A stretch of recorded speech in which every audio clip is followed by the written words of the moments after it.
ආයුබෝවන් සිබ්ලිංස් ක්‍රියේෂන්ස් YouTube නාලිකාවට ගොඩ වැදුණු ඔයාලා හැමෝම ගොඩක් ආදරෙන් පිළිගන්නවා. සාමාන්‍යයෙන් ගැමි ගෙවල් වල මේ තැම්බුම් හොද්ද එහෙම නැත්නම් මිරිස් හොද්ද කියලා කියන්නේ නිතර හදන පානයක්නේ. නමුත් අද අපි මේ හදන්න යන තැම්බුම් හොද්ද ඊට වඩා වෙනස් සමුද්‍රව්‍ය එකතු කරලා ඖෂධීය ගුණ වැඩි කරලා හදන තැම්බුම් හොද්දක්. COVID-19 ඇතුළු බෝවෙන රෝග වැළඳීමේ අවදානමින් මිදීමට පානයට ගන්න පුළුවන් ප්‍රතිශක්තිය වඩවන ඖෂධීය පානයක් තමයි අද අපි මේ හදන්න යන්නේ. ඉතින් ප්‍රතිශක්තිය වර්ධනය වීම පමණක්ම නෙවෙයි ආහාර රුචිය ඇතිවීමටත් කොලෙස්ටරෝල් හා දියවැඩියාව පාලනය කිරීමටත් ගොඩක් ගුණදායක වන පානයක් තමයි අද මේ අපි හදන්න යන විශේෂිත තැම්බුම් හොද්ද. ඒ වගේම මේ මගින් ආහාර ජීර්ණ ක්‍රියාවලියත් පහසු කරනවා සහ වාත රෝගවලටත් ගොඩක් ගුණදායක පානයක්.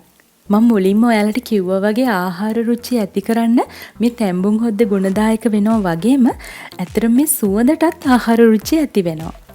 ඉතින් මෙච්චර ගුණදායක මේ පානය කොහොමද හදාගන්නේ කියලා බලන්න යන්න කලින් හැමෝටම ආරාධනා කරනවා අපේ channel එක තවමත් subscribe කරලා නැතිනම් subscribe කරන්න අමතක කරන්නේ නැතුව ඒ වගේම ඒ ළඟ තියෙන පුංචි bell icon එකත් click කරන්න. එහෙනම් අපි යමු වීඩියෝ එකට.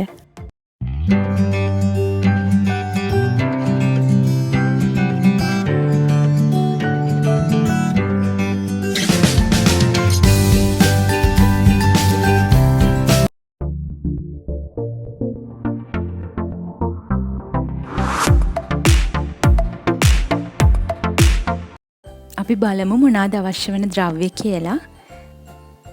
කොත්තමල්ලි අහුරක් විතර, සූදුරු තේ හැඳි 2ක්, ගම්මිරිස් ඇට කිහිපයක්,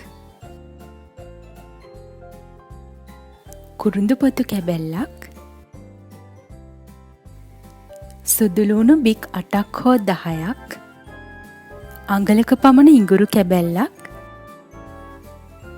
කරපිංචා ඉති 2ක පමණ කොළ,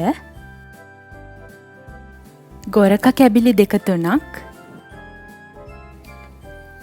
සියඹල ඇට 2ක් පමණ, කබලේ ආන්තමට බැදගත්ත උළුහාල් තේ හැඳි 2ක්. අපේ අමුද්‍රව්‍ය අතරින් කබලේ බැදගත්ත උළුහාල්, ඒ වගේම ගොරක සහ සියඹල මම වෙනම භාජනයකට දාගත්තා. අනෙකුත් අමුද්‍රව්‍ය ටික මම බ්ලෙන්ඩ් කර ගන්නවා. කොටලා වුණත් ඔයාලට ගන්න පුළුවන්.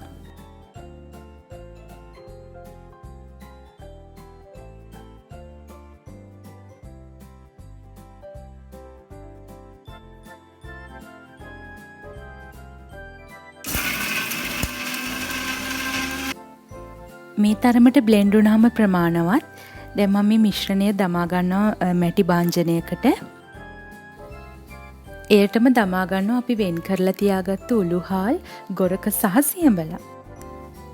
දැන් අපි මැටි භාජනයේට වතුර කෝප්ප 8ක් එකතු කර ගන්න ඕනේ. ඉතින් මේ විදිහට මම බ්ලෙන්ඩර් කප් එක සෝදලා ඒ වතුර ටිකක් දා ගන්නවා.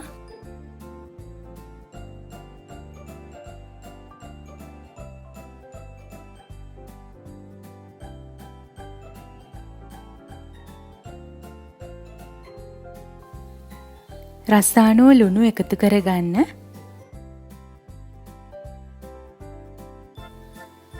දැන් මම මැටි හට්ටිය ලිපේ තියාගෙන මේ වගේ කරමෝඩියකින් වසා ගන්නවා. අපි සාමාන්‍ය ගින්දරේ තමයි තඹ ගන්න ඕනේ. ඉතින් මේ තියෙන්නේ අපි හදාගත්තු ඖෂධීය තැම්බුම් හොද්ද. ඉතින් මේ තැම්බුම් හොද්ද හදන්න අපි භාවිතා කරේ කුස්සියේ තියෙන අමුද්‍රව්‍ය. ඉතින් ඔයාලත් මේ අමුද්‍රව්‍ය භාවිතා කරලා මේ විදිහට තැම්බුම් හොද්ද හදලා බලන්න. වීඩියෝ එක හොඳයි කියලා හිතනවා නම් ලයික් එකක් දාන්න. ඒ වගේම ඔයාලගේ අදහස් පහතින් කමෙන්ට් කරන්න. ඒ වගේම මේ වීඩියෝ එක යාළුවෝ අතර ෂෙයා කරගන්නත් අමතක කරන්න එපා. channel එක subscribe කරලා නැතිනම් අනිවාර්යයෙන්ම subscribe කරන්න. ඉතින් එහෙනම් තවත් දවසක හමු වෙන බලාපොරොත්තුෙන් සමගින යන වෙලාවේ ඔයාලට ප්‍රාර්ථනා කරනවා නිරෝගී සුවය ලැබෙන්න කියලා. සුබ දවසක්.